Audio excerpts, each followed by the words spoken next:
ଯାଉଛି ରେ ଜଗା, ଯଦି ସବୁ କିଛି ଠିକ୍ କରିଦେବୁ ପୁଣି ଥରେ ଫେରି ଆସିବି ମୁଁ ତୋ ପାଖକୁ। ତ ସକାଳୁ ମୁଁ ଦର୍ଶନ କରିକି ପୁଣି ବାହାରି ପଡ଼ିଲି ଆମ ଯାଜପୁର ଯିବାକୁ, ଯେହେତୁ ମୋ ବାହାଘର ବିଷୟରେ କିଛି କଥା ହେବା ପାଇଁ ଯାଉଛି ଘରକୁ।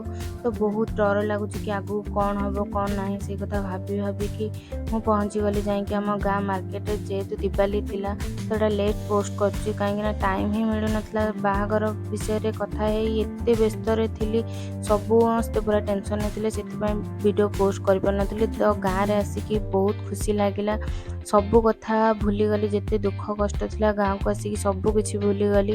ତ ଗାଁରେ ପଶୁ ହିଁ ସବୁ ପିଲାଦିନର କଥା ମୋର ମନେ ପଡ଼ିଯାଉଥିଲା। ତ ଆପଣମାନେ ଯିଏ ବି ବାହାରେ ରହୁଛନ୍ତି ଗାଁକୁ ଆସିଲେ କେମିତି ଲାଗେ କମେଣ୍ଟରେ ନିଶ୍ଚୟ କହିବେ। ତ ସାଙ୍ଗସାଥି ମେଳରେ ବସିକି କାର୍ତ୍ତିକ ମାସ ପାଇଁ ଆମେ ବହୁତ ଭଲ ଭଲ ଖାଇବା ଖାଇଲୁ। ତ ଖାଇକି ସମସ୍ତେ ଦିବାଲି ସେଲିବ୍ରେସନ୍ କରିବାକୁ ଡିସ୍କସ୍ ବି କଲୁ। ତ ଭିଡ଼ିଓଟି କେମିତି ଲାଗିଲା କମେଣ୍ଟରେ ନିଶ୍ଚୟ କରିବେ, ଆଉ ସବସ୍କ୍ରାଇବ୍ ବି କରିଦେବେ।